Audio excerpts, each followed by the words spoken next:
Seigneur, ce matin, je suis à la fois dans la joie et dans la crainte devant toi. Car le message que tu m'as remis est important. Il est beau, il est merveilleux. Mais pour quelques-uns, peut-être, il sera un peu lourd. Qu'importe. C'est ta parole, Seigneur. Ce n'est pas moi, c'est toi. Toi que nous devons entendre ce matin. Frères et sœurs, bonjour. Bonjour. Et à tous ceux qui sont sur Internet aussi, bonjour. Bonsoir.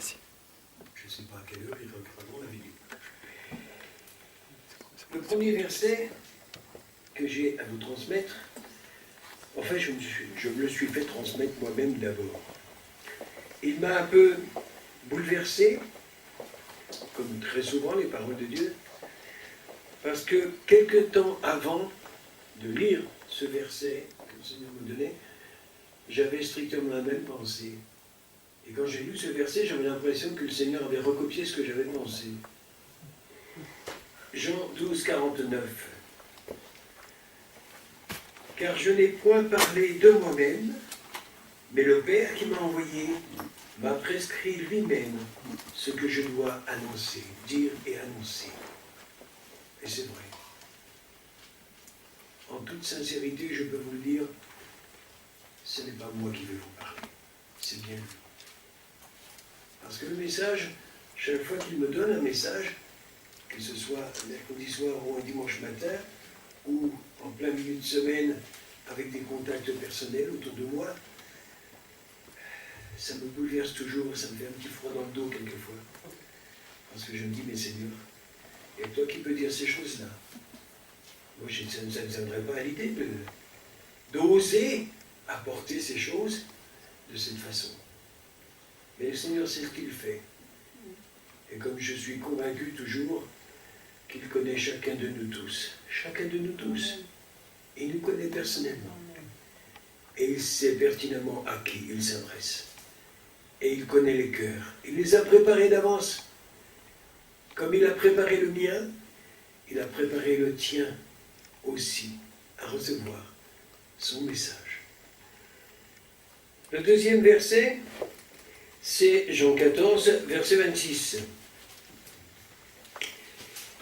Mais le Consolateur, l'Esprit Saint, que le Père enverra en mon nom, vous enseignera toutes choses et vous rappellera tout ce que je vous ai dit. Nous faisons souvent de gros efforts pour essayer de mémoriser la parole de Dieu. C'est pas tellement utile en fin de compte. Non, c'est pas tellement utile, c'est vrai. Non, c'est vrai. Je m'en suis rendu compte. Parce que le Seigneur, par le Saint-Esprit, sait très bien nous les rappeler lui-même. Dès l'instant où on les a lus, vécus, mis en pratique, l'Esprit fait le reste. Et au moment voulu, au moment opportun, le verset nous revient devant les yeux et devant le cœur. Et oui, je me souviens, Seigneur, que tu m'as dit. Et nous nous souviendrons longtemps, j'en suis sûr, de ce qu'il va nous dire ce matin. Et je le souhaite personnellement. Seigneur, je me permets de souhaiter personnellement pour tous ceux qui vont lire, entendre ce message, que jamais il ne soit oublié.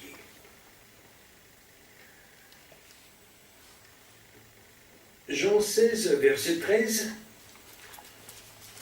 quand le Consolateur, vous savez qui est le Consolateur? Bien sûr, peuple de Dieu, tu connais ton Consolateur.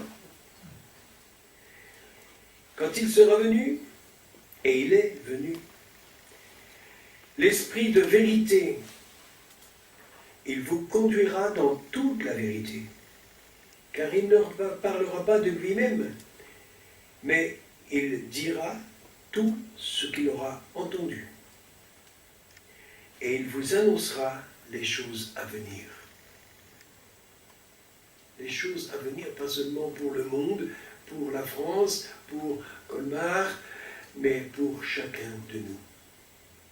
Notre avenir, Dieu nous l'annonce. Il ne nous cache rien.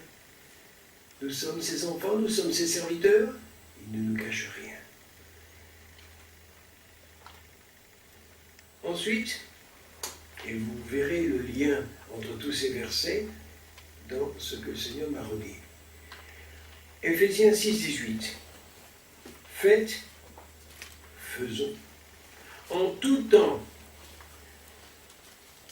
Vous remarquerez que je prends le temps de prononcer les mots, pour que, comme quand je lis sa parole, nous ayons tous le loisir de bien mâcher les mots et se rappeler des sens de chaque mot, et se les appliquer, et dire ces choses comme si nous les avions nous-mêmes écrits ce matin. Faites en tout temps, par l'Esprit, toutes sortes de prières et de supplications. Veillez à cela avec une entière persévérance et priez pour tous les saints. Les saints, bien sûr. Nous, nos frères, nos sœurs qui sont actuellement en activité sur la terre.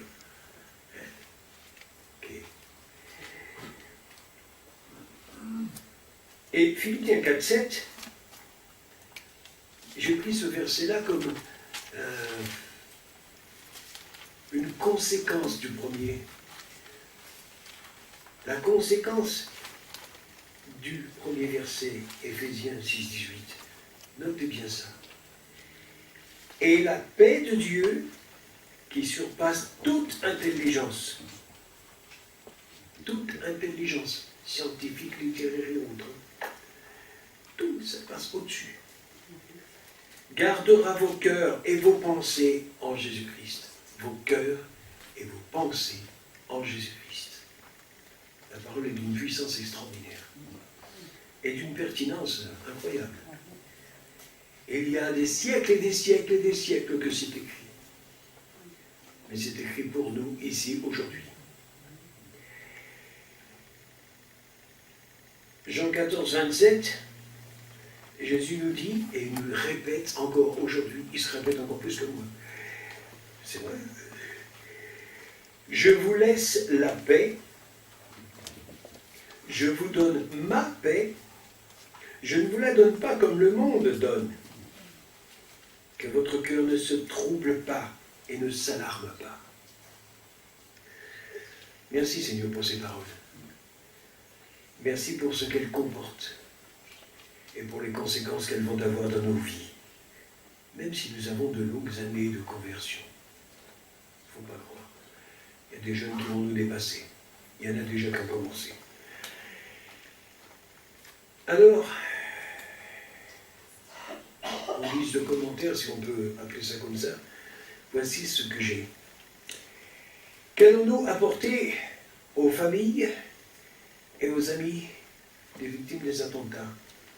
Parce qu'en fait, le Seigneur m'a bien repris cette semaine. J'avais plus ou moins préparé un thème, et le Seigneur m'a dit non, pas pour aujourd'hui celui-là. Aujourd'hui, il y a plus important, plus actuel, plus sérieux. Sérieux, mais tellement beau. Nos critiques, nos jugements, nos avertissements. Et je suis convaincu que dans beaucoup de paroles, de discours, pas seulement dans les médias et dans les politiques, mais dans l'Église aussi, parmi les chrétiens. Ces choses-là, il y en a beaucoup trop.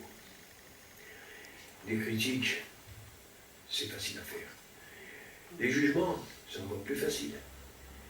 Des avertissements, on ne manque pas. Soyez prêts. Faites pas ci, faites pas ça, faites pas ci comme ci, faites pas comme ça. Hein. Est-ce que plutôt nous ne devrions pas leur apporter nos prières, nos intercessions, notre écoute, notre consolation? Si nous avons, nous aussi, le consolateur qui habite en nous, nous avons une capacité de consolation incroyable, au-delà de ce qu'on peut même imaginer. Moi-même, j'ai eu l'occasion des dizaines et des dizaines de fois, presque des centaines, oui, ici en France ou ailleurs, de consoler.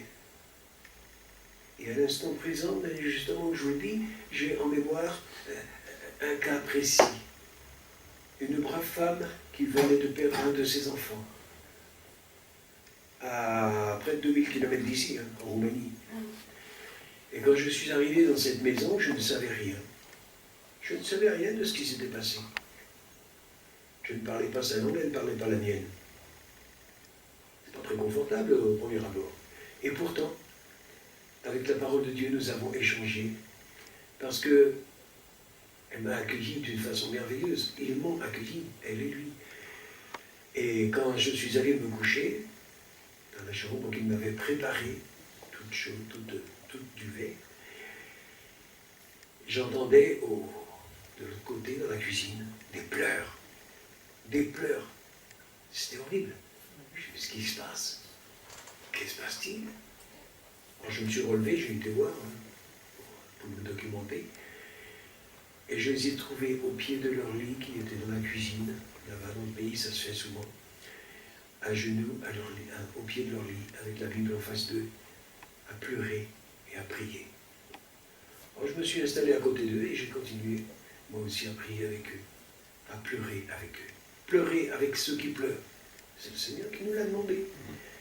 Soyez dans la joie avec ceux qui sont dans la joie, dans le bonheur. Et n'oubliez pas de pleurer avec ceux qui pleurent.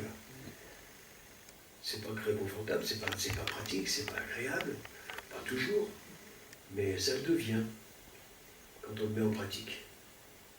Et à ce moment-là, quand on a échangé, petit à petit, à coup de versets bibliques, vous savez, la Bible, elle est la même partout. La parole de Dieu s'applique partout, les références sont les mêmes, c'est très pratique. Et nous avons pu nous comprendre. Et il a pu me faire comprendre ce qui s'était passé et pourquoi il pleurait. J'ai pleuré avec eux et je leur ai apporté tout l'amour que Jésus avait mis dans mon cœur. Et au cours de ces années qui se sont passées depuis, ni l'un ni l'autre nous n'avons oublié. Lui a quitté cette terre, il est parti auprès du Père.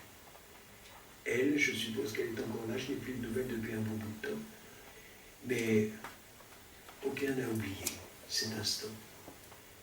Cet instant précis où Dieu m'avait envoyé précisément à ce moment-là et à cet endroit-là pour apporter une consolation. Je n'aurais pas pu la programmer à l'avance. C'était magnifique. C'était formidable. Et je sais qu'aujourd'hui encore, nous avons et nous aurons, hélas, d'autres occasions de ce genre.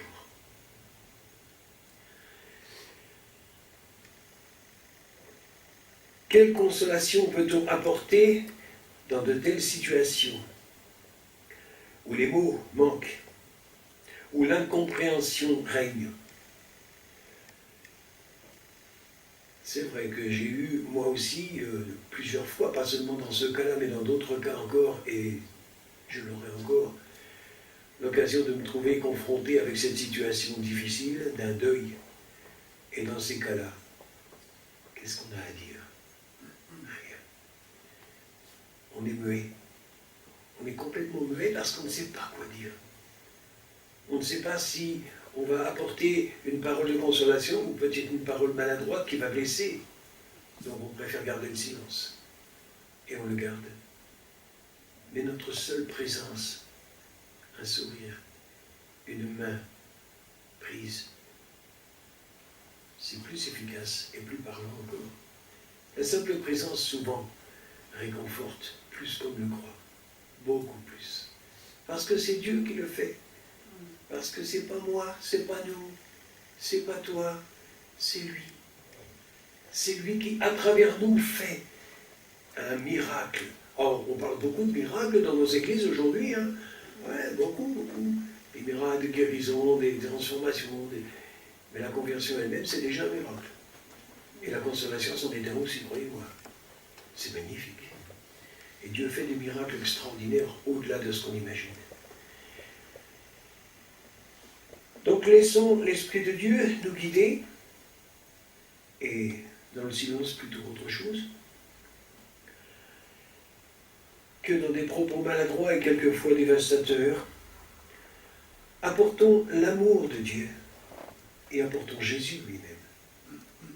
J'ai dit et je redis encore, nous ne sommes plus dans nos jours aujourd'hui, au temps où nous voulions absolument remplir nos églises. Les chaises vides, là, ça gêne un peu. Faire rentrer les gens dans l'église. Faire venir les gens à Jésus. Non, on n'est plus dans ce temps-là maintenant. On est dans le temps où on doit sortir, comme dit Saïdou Djibou, sortir de nos zones de confort de nos églises et aller dans les rues, aller dans les familles, aller dans les maisons, pour apporter Jésus à ceux qui en ont tant besoin. Ça, c'est plus important. C'est plus difficile. Non, non, pas du tout.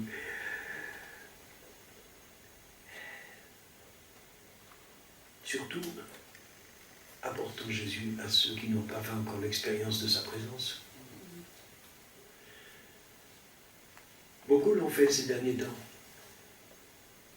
Je pourrais vous citer seulement un petit exemple. Un petit groupe de chrétiens humanitaires est allé en Irak. Ils sont allés là-bas pour apporter de l'aide. Ok. Bien sûr qu'ils avaient Jésus à apporter aussi, ils l'ont fait. Mais discrètement, tranquillement, ils ont apporté tout l'amour qu'ils pouvaient. Et ils ont atterri dans un camp de réfugiés. Et dans ce camp de réfugiés, il y a des tas de réfugiés, entre guillemets, qui avaient fait le voyage dans d'autres visions que pour se réfugier. Je ne vous fais pas de dessin. Et ces gens-là, vous savez comment ils ont réagi? Ils disent, nous on s'arrête là, on ne va pas plus loin. On va même peut-être faire demi-tour, parce qu'on ne peut pas aller plus loin dans le dessein qu'on avait projeté, d'aller faire des attentats, d'aller tuer.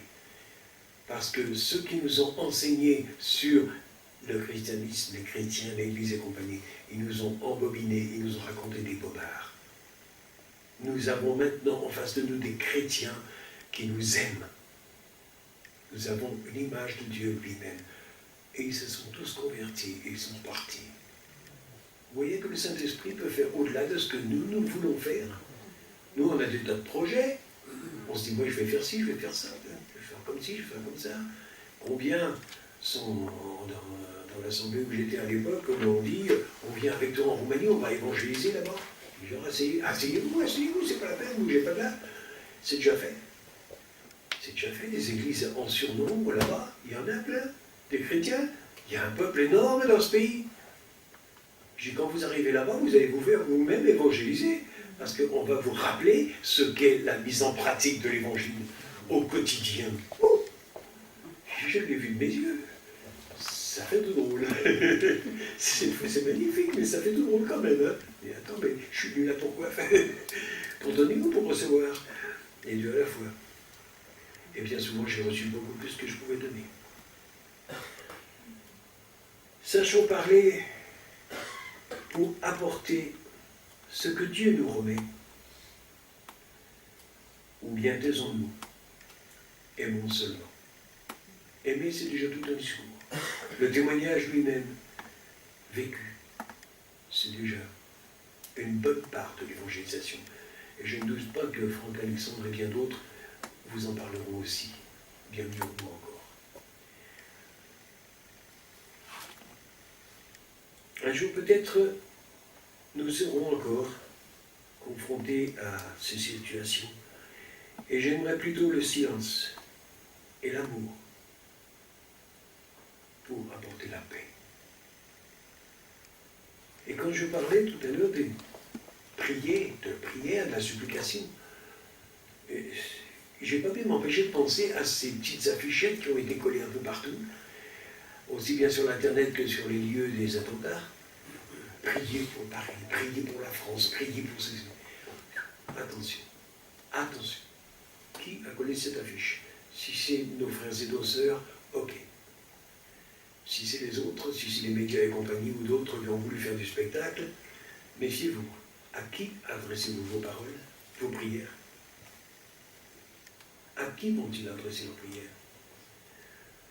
Moi, j'adresse mes prières au Père, au nom de son Fils Jésus, et par l'Esprit, selon ce qu'il m'inspire. Mais beaucoup, malheureusement, vont en profiter pour balancer d'autres prières d'un autre genre. Alors, attention. Mais ça prouve une chose quand même, c'est que l'homme, en général, a toujours le même besoin dans le cœur. Besoin de paix, besoin de joie, besoin d'amour, besoin de Jésus. Il ne sait pas le nom exact, mais c'est bien ça dont ils ont besoin. Et quand ils disent qu'il faut prier, c'est un petit peu à l'américaine, parce que les Américains, ils ont toujours tendance à prier pour tout le monde, même pour les hommes politiques et pour le reste. Priez pour ça, priez pour ça. Mais attention, ils devraient faire attention, ces gens-là, parce que, en fin de compte, s'ils nous demandent de prier, d'accord, on va le mettre en pratique, on va se mettre à prier. Mais la réponse à nos prières ne sera certainement pas celle qu'ils attendent. Ça va être différent. Parce que nous avons, effectivement, Seigneur, un cadeau que tu nous as fait extraordinaire. Le privilège et la puissance à la fois de la prière. Et quand mon frère Paul nous invitait ici, dans cette assemblée, à être toujours plus nombreux dans la réunion de prière du mercredi soir, je vous y invite moi aussi, instamment. Pourquoi? Parce que la prière, l'intercession, c'est l'arme la plus absolue et la plus efficace que nous ayons pour lutter contre la terreur, contre la peur, contre la haine, contre la violence, contre toutes ces choses qui sont en train de se répandre. Et pas seulement en France. Et pas seulement depuis la semaine dernière. Depuis longtemps. Nous avons un privilège de pouvoir accéder, par la grâce que Jésus nous a faite, en s'offrant à nous, d'accéder auprès du Père, auprès du trône du Père, pour lui demander. Demandez et vous recevrez. Et je pourrais en citer encore une bonne centaine de versets qui nous confirment que Dieu nous a donné cette puissance de la prière, ce privilège de pouvoir l'ouvrir, de pouvoir s'exprimer auprès de lui et lui dire: Seigneur, voilà, je vois telle et telle situation, petite ou grande, important ou peu, détail ou grand morceau, je te le confie et j'accepte d'avance ta réponse. Et quand on se mettra vraiment à prier de cette façon, avec notre cœur, je ne dis pas de prier avec une prière qui a été écrite par un saint d'autrefois, qui est très belle, une belle poésie, bien tournée en français, c'est joli. Non, c'est pas celle-là. Hein? Mais c'est de nos cœurs. Et c'est de nos cœurs maintenant, ici. Si je dois prier maintenant, à l'issue de ce culte, avec mes frères et sœurs, ce sera pour un cas précis, une personne qui vient demander, une personne qui a un besoin précis. C'est pas seulement en fonction de ce qui s'est passé autrefois ou ailleurs. C'est une puissance infinie que la prière. Et c'est une arme que nous possédons. Et nous possédons cette arme tout à fait légalement. Et croyez-moi qu'elle est plus efficace que la Kalachnikov. Et elle vise toujours beaucoup plus juste encore. Il n'y a pas de dégâts collatéraux. C'est clair et net. Quand nous prions pour un sujet, quel qu'il soit, attendons-nous à voir la réponse. Alors bien sûr, il y a 3 réponses possibles. Dieu n'a que 3 réponses possibles. 3, c'est clair. Ou bien il te dira, oui, je te donne, prends, sers-toi. Ou bien il te dira, non, c'est pas exactement ce que j'avais prévu pour toi et j'ai bien mieux que ça pour toi. Donc non. Ok. Ou bien il te dira, attends. Oui, il m'a fait coup plus d'une fois. Mais attends. Ta prière est juste. J'ai préparé d'avance ce que tu me demandes, mais ce n'est pas le temps. Ce n'est pas le moment approprié. Et ce n'est pas l'endroit approprié. Donc, il n'y a que 3 réponses. Mais jamais il ne te dira, peut-être. si tu es sage, ou si tu vas bien régulièrement au culte. Non, jamais il ne te fera ça, parce qu'il ne pose pas de condition. Il pose une seule condition, ton amour, ta sincérité. C'est tout. Demande au Seigneur, demandez et vous recevrez. Demandez de tout votre cœur et il vous donnera au-delà de ce que vous... Mais la parole le dit aussi. Au-delà même de ce que vous avez imaginé, pensé, attendu, au-delà de vos attentes, qu'avez-vous ce matin, frères et sœurs? Qu'avez-vous sur vos cœurs à demander au Seigneur? Vous fermez les yeux un instant et vous remettez le sujet de votre prière instante, la plus importante de toute cette semaine. Qu'est-ce que vous avez à lui demander? C'est fait, vous l'avez demandé. Bien. Eh bien maintenant, préparez-vous. Dans les heures, les jours et les semaines qui viennent, la réponse est déjà prête et elle va venir. Mais elle sera bien au-delà de ce que vous avez demandé. Infiniment au-delà de ce que vous avez demandé. Mais soyez sûrs d'une chose, il n'est pas sourd et il n'attend pas trop longtemps. Il ne tarde pas. Il a préparé la réponse, il la donnera en son temps. Il n'y manquera pas. Et il n'a pas besoin qu'on la lui répète tous les matins. Quand on parle de persévérance, veillez-y avec une entière persévérance. On a un petit peu mal interprété ça. Pas seulement à mon avis, mais bien d'autres encore m'ont confirmé ce que je pensais. Dieu, si je lui demande une chose, il m'assure, dans Marc 11, 24, que si je l'ai demandé en fonction de sa volonté, en fonction de sa volonté, je dois la prendre comme acquise. Elle viendra en son temps, mais c'est acquis. C'est fait. Ok? À partir de là, qu'est-ce que je fais? Eh bien, je passe mon temps à rendre grâce. Je passe mon temps à dire merci. Merci Seigneur, parce que tu m'as donné, je ne l'ai pas encore vu arriver, mais je sais que tu t'as envoyé.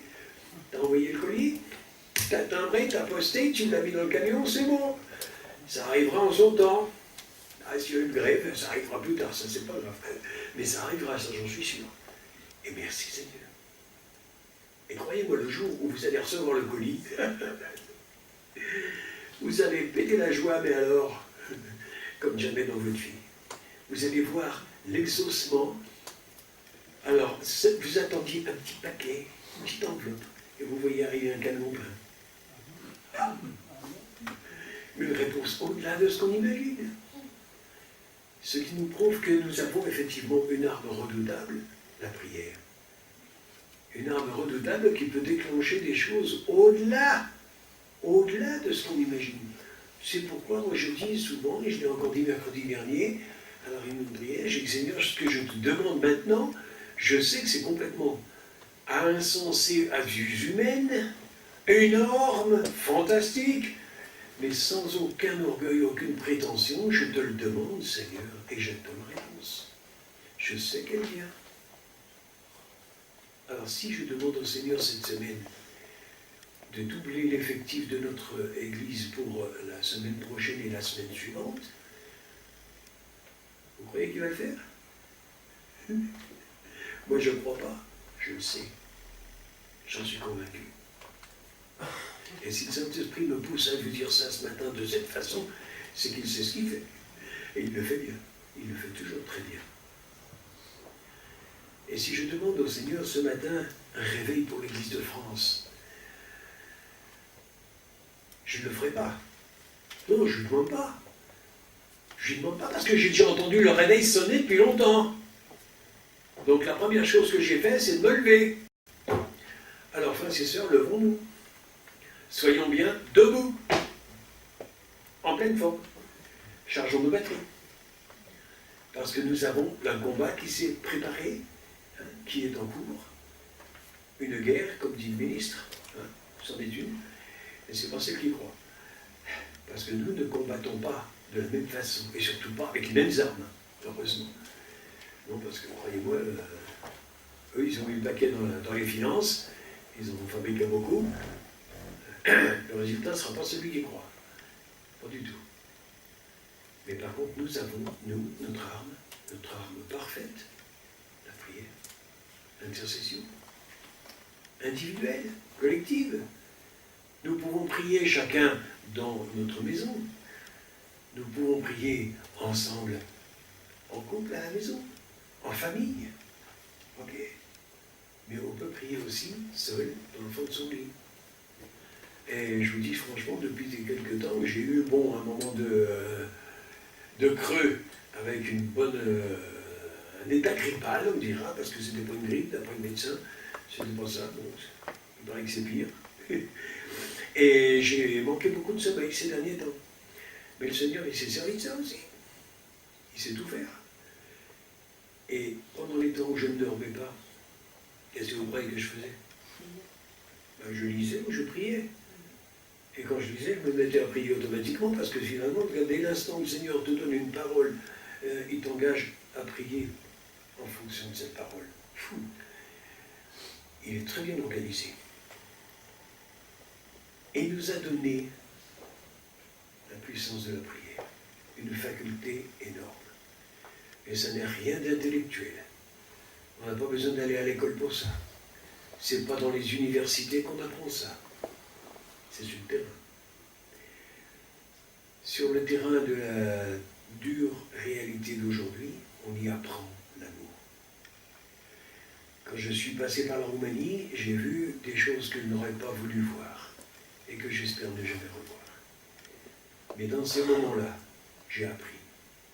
J'ai appris à aimer. J'ai appris à prier. J'ai appris à connaître, à écouter. Le plus bel instrument que le Seigneur a mis sur notre corps, c'est ça, c'est l'oreille. Au lieu d'être toujours en train de donner des leçons, ça c'est trop facile à faire, hein. On peut même utiliser la parole de Dieu pour ça, il y en a beaucoup qui le font. Mais si on passait plus de temps à écouter, parce que nous pouvons apporter beaucoup de choses, mais en fonction du besoin de l'autre. Et si l'autre, nous ne connaissons pas son besoin, on va y apporter des tas de choses qui ne lui seront pas forcément utiles. Alors que si nous connaissons son besoin, notre réponse et notre prière sera plus précise. Et c'est pour ça que la flèche, elle arrivera toujours au bon endroit, en plein dans le mille. Et quand nous faisons des petits groupes de prière, des petits groupes, pas toujours en salle, mais des fois à distance, un petit coup de fil, un petit email, un petit SMS, ça c'est tout un petit réseau de prière qui se met en batterie, et c'est comme un groupe d'archers sur la muraille. Et on tape toujours dans le mille. Vous avez remarqué comme on tape dans le mille? On prie pour un sujet, quel qu'il soit, ou on reçoit un SMS d'une personne qui nous dit il faut prier pour tel ou tel sujet. On s'y met, ok, tout de suite, dans l'instant qui suit. Mais dans les heures qui suivent, ou dans les jours qui suivent, on reçoit la réponse. Pouf, en pleine dedans. Waouh. Je ne savais pas que tu avais tout entendu. Excuse-moi. Il entend tout. Il est là. Et c'est ça la clé. La clé de tout ce que vous venez d'entendre. C'est sa présence permanente. Je dis et je répète encore. Moi, je me répète. C'est pas autant que le Seigneur. Rassurez-vous. Je respecte les temps, n'ayez pas peur. Mais je répète encore. Quand je prie pour un sujet ou pour un autre, je sais que le Seigneur est là. Et si une personne a un besoin particulier, que le Seigneur me le fait discerner, je ne demande pas à la personne, est-ce que je peux prier pour vous? Non. Je dis, excuse-moi, on m'appelle sur une autre ligne. Seigneur, tu veux bien t'occuper? Et la réponse, elle vient aussi. La personne, souvent, elle est surprise. Ah bon?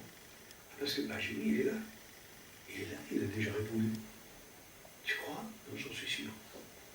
Croire, dans le langage français, c'est plutôt supposé. Hein.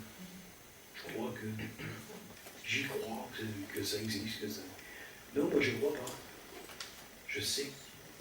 Je sais par expérience personnelle ce que Dieu est, qui il est, ce qu'il a fait pour moi, ce qu'il a fait de moi dans ma vie.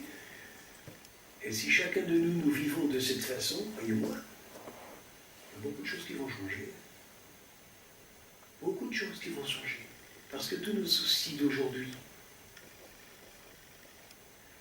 vous ne les retrouverez plus. Ils vont disparaître. Vous les oublierez. Les douleurs, vous les oublierez. Beaucoup de choses qui vous ont tellement préoccupé jusqu'à maintenant. Laissez le Seigneur s'en occuper. C'est son affaire, c'est son problème, c'est plus le nôtre. Seigneur, je te donne tout. Et tout quoi? C'est tout, c'est quoi tout? C'est beaucoup de choses. Hein? Tout ce qu'il y a déjà là à l'intérieur. Je te donne, tu t'en occupes. Merci. C'est pas que je suis m'en-foutiste et compagnie, en disant oh, ça c'est pas mon problème, c'est lui qui s'en occupe. Hein. Non, c'est que j'ai confiance en lui que la solution, il l'a et il va la mettre en place. Ça encore, c'est un argument redoutable que le Seigneur nous donne dans sa parole. Croyez en moi. Croyez au Père, croyez au Fils, croyez à l'Esprit. 3 en 1. J'ai donné à un de mes petits-fils ces derniers temps un petit cours de maths. Il me demandait un petit peu d'aide sur un cours de maths, et j'ai dit, moi je vais te donner un cours de maths, mais les maths du Seigneur, c'est pas les mêmes. Hein? Ok, pas tout à fait les mêmes. Je dis 1 et 1. Elle me dit, ça fait 2. Je dis, c'est pas vrai. Ça fait 11. C'est 1 plus 1 qui font 2. Ah.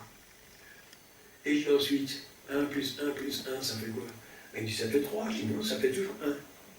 Le Père, le Fils, le Saint-Esprit, c'est un seul. Ben voilà. Ouh, papy, pas de problème. Oui, c'est vrai que le Seigneur n'a pas du tout les mêmes maths que nous, il n'a pas la même montre que nous, ok, hein, mais nous on regarde la nôtre. Mais le Seigneur est merveilleux, parce qu'il nous donne, il nous donne, et il nous donne toujours. Et il nous demande quoi? De recevoir? D'aller chercher? Non, il nous demande de donner, nous aussi. Si nous voulons être semblables à lui, commençons par de faire comme lui, de donner. Donnons la parole. Donnons notre amour, son amour en nous. Donnons son esprit, donnons ce qu'il nous a remis. Même si quelquefois c'est un petit peu choquant, parce qu'on se dit, attends, comment est-ce que ça va être pris? Comment ils vont comprendre ça? Comment ils vont l'accepter ou pas? Ça, c'est pas notre problème. Hein. Moi, le Seigneur m'a bien fait comprendre depuis le début hein, que quand j'apporte un message, c'est pas moi qui l'apporte, c'est son message. C'est moi qui suis le facteur, mais le facteur, quand il vous amène les factures, il ne s'inquiète pas, lui, hein. Il ne se fait pas de soucis. Il ne saute pas de joie quand il y a un chèque dans l'enveloppe non plus. Il ne sait pas, il n'a pas vu. Hein? Nous sommes messagers. Et nous devons apporter ce que le Seigneur nous donne à apporter. Alors, laissons de côté nos idées préconçues et nos timidités et apportons l'évangile à tous ceux que le Seigneur met sur notre chemin. Quand je vais, là où le Seigneur m'envoie, je vais et je dis maintenant, Seigneur, je fais un premier pas, un deuxième pas, les autres, c'est toi qui les fais. Et tu mets sur la ligne que je vais parcourir, tu mets qui tu veux, quand tu veux. Et combien de fois le Seigneur a mis des personnes qui avaient des besoins particuliers, qui avaient besoin de prière, qui avaient besoin d'une réponse à une question ou autre. Et tout est tombé au bon moment et au bon endroit. Et le Seigneur nous utilise de cette façon. Alors laissons-nous utiliser par l'Esprit, laissons-nous conduire, guider, enseigner par l'Esprit en permanence. Et ne soyons pas choqués si quelquefois nous prions pour un enfant et que l'enfant nous apprend quelque chose de plus important qu'on savait encore.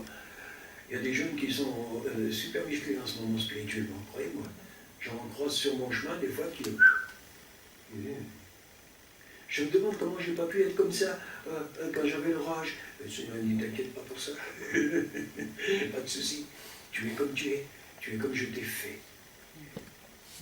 Qui es-tu, mon frère, ma soeur? Qui es-tu? Eh bien, tu réponds comme moi.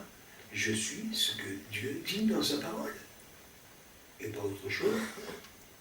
Et c'est pas petit, hein. Croyez-moi. Notre carte d'identité, elle est là dans la parole de Dieu. Hein. Notre carte d'identité à tous, elle est là dans la parole de Dieu. Et nous ne sommes pas n'importe qui ni n'importe quoi. Nous sommes des messagers, mais aussi des ministres. Des ministres du royaume de Dieu. Et c'est pour cela que le Seigneur m'a placé ici ce matin pour vous apporter ce message qu'il vous a apporté. Retenons-le. Et croyez-moi, je vais moi aussi me le retenir sérieusement. Parce que je sais que si le Seigneur m'a donné moi aussi ce message avec vous ce matin, c'est que dans les prochains temps, je vais avoir l'occasion de le mettre en pratique.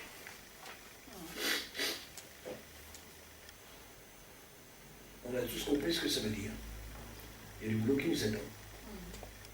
La vie, elle est de la durée que le Seigneur a choisie. Merci Seigneur parce que tu as choisi de donner de nombreuses années à notre sœur, à moi aussi. Merci Seigneur parce que tu sais où finit notre chemin. Tu le sais, mais nous savons où il va ensuite. Et nous savons tous, Seigneur, que ce chemin, tu l'as bien calculé, bien dosé, pour nous et pour tous ceux que tu mets sur nos chemins. Que ta grâce nous accompagne. Que la paix, et moi je dirais à l'instar de l'apôtre Paul, mais c'est moi qui vous le dis maintenant, que la paix, la joie, l'amour et l'ardeur dans la prière vous soient multipliés. Multipliés à partir de ce jour pour chacune de nos vies. Chacune de nos vies, à tous ceux qui sont sur Internet aussi. N'hésitez plus. Il n'est plus le temps d'hésiter, de calculer, d'essayer de comprendre. Non. Nous ne sommes pas là pour comprendre. Le messager n'est pas là pour comprendre les effets qu'il va y avoir quand il aura délivré son message. Ce n'est pas son job. Ce n'est pas le nôtre non plus. Le Seigneur connaît chacun des cœurs. Cette semaine, j'ai peut-être une trentaine de personnes en face de moi. La semaine prochaine, j'en aurai environ 300. Mais chacun et chacune, le Seigneur les connaît. Il les a conduits physiquement et spirituellement. L'endroit et le temps où nous nous rencontrerons. Seigneur, tu fais comme tu veux, ce que tu veux, quand tu veux et comme tu veux. Parce que tu fais toujours bien. Nous t'allons louer ce matin et nous voulons encore te louer et t'adorer et te rendre grâce pour tout ce que tu nous as donné. Nous pouvons toujours te dire, Seigneur, que nous te donnons tout. Tu as déjà tout. Et nous ne pourrons te donner que ce que tu nous avais déjà donné. Donc nous te rendons tout. Et nous te disons, Seigneur, merci, parce que tu es merveilleux. Même dans la détresse, même dans la fournaise, tu es merveilleux et tu es toujours auprès de nous. Merci, Seigneur, de nous faire rencontrer ceux que tu voudras et de nous permettre d'être tes instruments pour les consoler, pour les rassurer, pour les bénir et pour les amener à te connaître personnellement. Merci frères et sœurs pour votre attention et merci aussi de bien retenir ces choses et de les mettre en pratique avec moi. Ensemble, nous avons déjà la victoire puisque nous sommes même plus que vainqueurs. Plus que vainqueurs. Vainqueur, c'est déjà pas mal, mais plus que vainqueurs. On ne peut pas imaginer où ça peut aller. Merci Seigneur. Amen. Amen.